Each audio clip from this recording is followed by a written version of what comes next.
दुर्गा झा और आशीष चौधरी की प्रेम कहानी अब बिहार में सुर्खियां बटोर रही है। हर जगह यही चर्चा हो रही है कि कैसे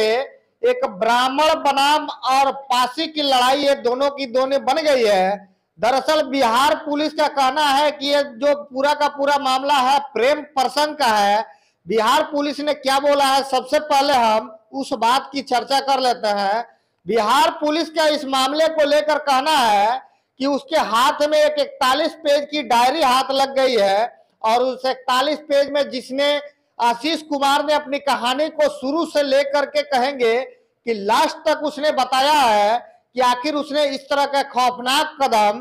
क्यों उठाया, जिससे वो प्यार करता था, यानी दुर्गा झा से वो प्यार करता था। आखिर उसी का वो कैसे खून का प्यासा बन गया और आखिर जो है इसकी प्यार की कहानी शुरू से लेकर कैसे चालू हुई और कैसे कैसे ये इस कहानी का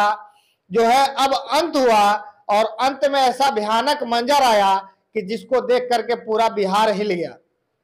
बिहार पुलिस एक एक कर बता रही है कि कैसे इसने प्लानिंग किया था। आशीष चौधरी ने प्लानिंग के तहत ये पूरा काम किया है और इसने सब कुछ अपने डायरी में बताया है कि आखिर ये किसने प्लानिंग किया है, कैसे प्लानिंग हुआ है और प्लानिंग होने के बाद उसका एग्जीक्यूशन कैसे उसने किया है। दरअसल जो है 5 साल पहले आशीष और दुर्गा झा का प्यार होता है और प्यार होने के बाद दोनों घर से भाग करके शादी कर लेते हैं और दुर्गा झा का परिवार जो है इससे लेकर के जो है, क्योंकि दोनों का कास्ट अलग अलग रहता है। दुर्गा झा ब्राह्मण समाज से आती है और आशीष चौधरी जो है पासी समाज से आता है। इसी को लेकर के जो है दुर्गा झा के परिवार वाले नहीं मानते हैं, लेकिन कुछ दिन तक तो दुर्गा झा वहां पे उसके साथ में रहती है, जो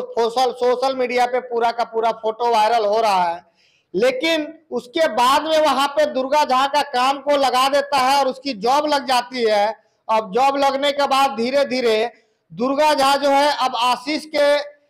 पकड़ से धीरे धीरे दूर होती जाती है और दूर होने के बाद अब उसी से वो दूरी बना करके उसके दिल में कोई और आ जाता है। और आशीष जो है, आशीष के जो लेटर है उस लेटर में या यूं कहे कि डायरी में जिसने वो लिखा है या आशीष ने वो लिखा है, तो लिखने के उसके हिसाब से वो बता रहा है कि जब हम उससे बात करते थे उस समय हमको पता चला कि इसके जिंदगी में कोई और था। पहले ये और किसी से प्यार करती थी, उसके बाद हमसे प्यार की और हमारे साथ इसने धोखा किया और धोखा देने के बाद कि इसको और किसी से प्यार हो गया है और किसी से प्यार होने के बाद इसने तो पहले एक जिंदगी बर्बाद की, अब दूसरी हमारी जिंदगी बर्बाद की। अब हमारी जिंदगी बर्बाद होने के बाद अब ये किसी और से प्यार कर रही है तो उसकी भी जिंदगी बर्बाद होगी। अब हम और भी जिंदगी बर्बाद नहीं होने देंगे और वो कसम खाता है कि अब हम इस पूरे के पूरे परिवार को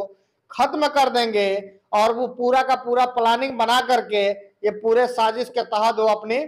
साजिश को अंजाम देता है और अंजाम देने के बाद अब धीरे धीरे अब इसको पॉलिटिसाइज करेंगे कि धीरे धीरे अब इसको राजनीतिक रंग भी दिया जा रहा है। अब धीरे धीरे राजनीति में बीजेपी पक्ष के भी बहुत सारे नेता वहां पे पहुंच गए हैं और बिहार में जो सरकार चल रही है सरकार को घेरना भी चालू कर दिए हैं। और उनका कहना है कि बिहार में अब जंगल राज आ चुका है, क्योंकि अपराधी के साथ में ही बिहार पुलिस खड़ी हो जाती है और बिहार पुलिस जो है उसी को समर्थन करने लगती है। हालांकि जो बीजेपी के जो नेता हैं उन नेता का कहना है कि ये पूरा का पूरा जो है जमीनी मामला है। जैसे दुर्गा झा के घर वाले का कहना है कि ये पूरा का पूरा जमीनी विवाद था और वो लोग जमीन का मांग कर रहे थे, इसी को लेकर के उसने पूरे के पूरे अंजाम दिया है। लेकिन जो है पुलिस प्रशासन इसकी बात को सुनने के लिए तैयार नहीं है, वो अपराधी के पक्ष में जाकर के खड़ी हो गई है। लेकिन अब ये चर्चा हो रही है, हर जगह चर्चा हो रही है कि आखिर आशीष जो है मन की शांति के लिए तीर्थ यात्रा पे भी गया, बहुत सारे जगह पर उसने तलाशे कि हमको शांति कहाँ मिलेगी। तब उसके मन में एक ख्याल आया कि क्यों ना उसको हम खत्म कर दें, और जब हम खत्म कर देंगे तो हो सकता है कि अब हमारे